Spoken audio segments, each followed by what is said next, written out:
На коми-языке заговорили герои самого кассового российского фильма этого года. Сейчас в прокате с успехом идет картина «Сердце Пармы», которая рассказывает о противостоянии Московского княжества и Перми Великой. Свой вклад в историческое полотно внес и наш земляк Василий Напалков. К слову, в съемках фильмов и сериалов участвуют многие выходцы из коми. С актерами пообщался Павел Королев.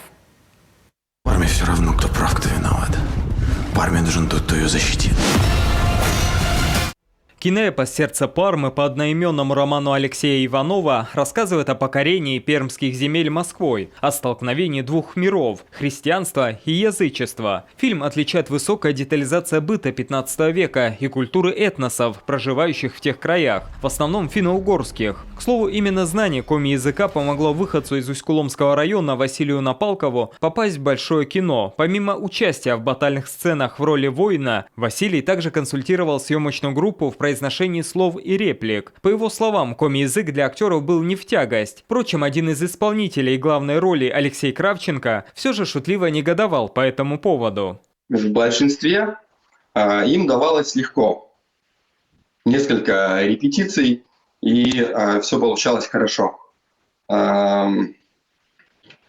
Насчет Алексея, он такой немножко был возмущенный. Почему мне всегда дают роли на каких-то языках? Потому что выходил фильм, связанный с историей Ярославля, я смотрел этот фильм. Он там играет викинга, там на своем диалекте он разговаривает, потом в другом фильме каком-то. И здесь он такой, почему опять? А тем временем уроженка Ударского района Мария Кравинская приняла участие в съемках документального фильма для Первого канала. Да не просто снялась, а исполнила роль самой царицы, матери Петра I. Съемки проходили в течение 3 дней в 3 локациях, среди которых также исторические здания. К слову, костюмы были также настоящими, из музея, поэтому актеров просили относиться к ним с особым трепетом. Хоть это и не всегда удавалось, ведь съемки шли на улице в осеннюю слякоть. Хвастать, милая, не стану, зная сам, что говорю. С неба звездочку достану и на память подарю. Олег Пашнин и гармошка, можно сказать, практически не разлучаются. Именно умение играть на этом музыкальном инструменте и помогло уроженцу Усть-Куломского района попасть на съемки фильма «Фронт», где он как раз сыграл гармониста. Олег снимается и в клипах, и в рекламе, а еще в сериалах. В последних режиссеры любят давать ему роли сотрудников ДПС и молодых офицеров. По его признанию, за красивой картинкой скрывается сложная и кропотливая работа и, конечно же, высокая конкуренция среди актеров, а сама профессия, с его слов, не сказать, что денежная.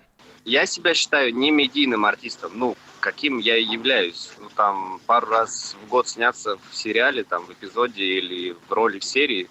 В массовке у нас не принято сниматься, те, кто закончил театральную академию. Вот. И, зачем массовка, зачем? Там и так хватает фанатов. Вот. И не медийным, конечно, на кино надежды нету, потому что, даже мои однокурсники и знакомые артисты, которые, можно сказать, снимаются, регулярно, я не могу по ним сказать, что они как-то вальяжно живут.